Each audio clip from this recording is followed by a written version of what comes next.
திட்டுவதற்கு மட்டுமே பயன்படுத்தப்பட்டு வரும் கழுதை என்ற வார்த்தை கேரள பட்டதாரி இளைஞர் ஒருவரால் செல்வத்தின் அடையாளமாக மாறியுள்ளது.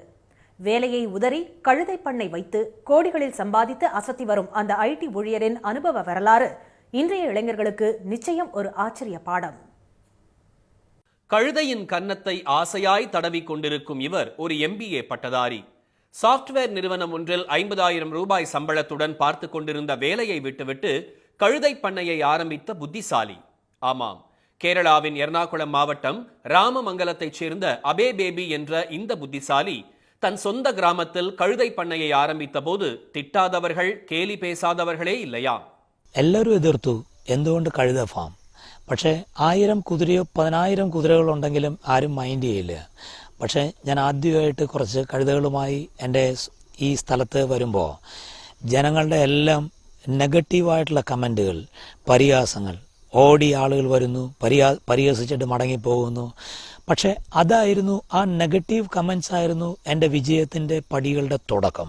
എതിർത്തവർ, പരിഹസിച്ചവർ ഒക്കെ ഉള്ളപ്പോഴും ഞാൻ ഓർത്തു, എതിർക്കാൻ കാരണം അവരുടെ അജ്ഞതയാണ്.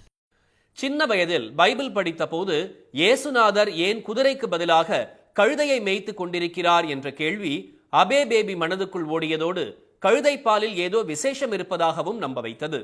கிளியோபாட்ரா தன் அழகை பராமரிக்க கழுதை பாலில் குளித்ததை படித்தவுடன் நாமும் ஏன் கழுதை பால் வியாபாரத்தில் ஈடுபடக்கூடாது என அபேவுக்கு தோன்றியது. வேலையை உதறினார். பண்ணை ஆரம்பமானது.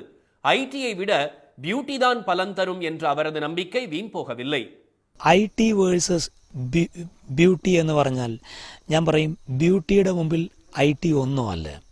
കാരണം ബാംഗ്ലൂരിൽ ഞാൻ ജീവിക്കുമ്പോൾ IT എൻജിനീയേഴ്സ് എല്ലാം രാപകലില്ലാതെ കമ്പ്യൂട്ടറിൻ്റെ ഫ്രണ്ടിൽ ഇരിക്കും. അവരുടെ ഫേസ് എല്ലാം സ്ലീപ്ലെസ് നൈറ്റ്സും കൊണ്ടൊക്കെ പിഗ്മെൻറ്റേഷനൊക്കെയായി ഇത് ചെയ്യുമ്പോൾ ആ ഒബ്സർവേഷനാണ് ഇതിനൊരു പരിഹാരം. അങ്ങനെ ഇന്ന് എൻ്റെ ഫേഷ്യൽ കിറ്റ് പ്രോഡക്ട്സ് എല്ലാം മസാജിങ് ക്രീമും പാക്കും പിഗ്മെന്റേഷന് നല്ല സൂപ്പർ ப்ராடக்ட் ആണ്. எந்த உதவியும் இல்லாமல் தனியாளாக 32 கழுதைகளுடன் பண்ணையை ஆரம்பித்த அபேவுக்கு பல சிக்கல்கள் வந்தன. ஏறக்குறைய 15 கழுதைகள் திடீரென இறந்தன. ஆனாலும் தளர்ந்து விடவில்லை அவர். கழுதை பாலில் இருந்து facial cream, body wash, shampoo என விதவிதமாக தயாரித்தார். விளம்பரம் செய்தார். மக்களுக்கு பிடித்து போனது. இன்று கழுதைப்பால் லிட்டர் 5,000 ரூபாய். பால் மட்டுமல்ல, அபேவின் கழுதைகளும் ஒன்று 1 லட்சம் வரை விற்கப்படுகிறது. നമ്മുടെ ഫാം 2 ഏക്കറിലാണ്. ഇതുങ്ങൾക്ക് CO3 പുല്ലെല്ലാം അത് നല്ല ഷാഫ് കട്ടറിൽ കട്ട് ചെയ്ത് 2 നേരവും നമ്മൾ കൊടുക്കുന്നു. ഒപ്പം തന്നെ ഗോതമ്പ് തവിട്, ഇടയ്ക്കൊക്കെ ചോളത്തവിട്. ഇപ്പോൾ ഇനി നല്ല പ്രോട്ടീനുള്ള ഐറ്റംസ് എല്ലാം കൊടുത്താൽ ഈ മഴക്കാലത്ത് ഇവരെ നന്നായി സർവൈവ് ചെയ്ത് കൊണ്ടുപോകാൻ പറ്റുന്നുള്ളൂ.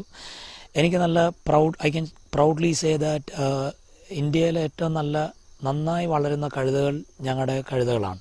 குறைவான கொழுப்பும் அதிக லாக்டோஸும் கொண்ட கழுதை பாலில் இருந்து பாலாடை கட்டி என்ற சீஸ் தயாரிப்பையும் அபே விட்டு வைக்கவில்லை. அவரது நிறுவனத்தில் தயாராகும் அழகு சாதன பொருட்களுக்கு ஹாலிவுட்டிலும் ஏக கிராக்கி.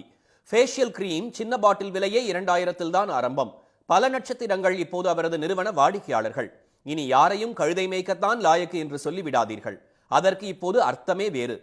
பணக்காரனாகத்தான் நீ லாயக்கு என்ற வாழ்த்து சொல்லாக எர்ணாகுளம் அபே அதை எப்போதோ மாற்றிவிட்டார்.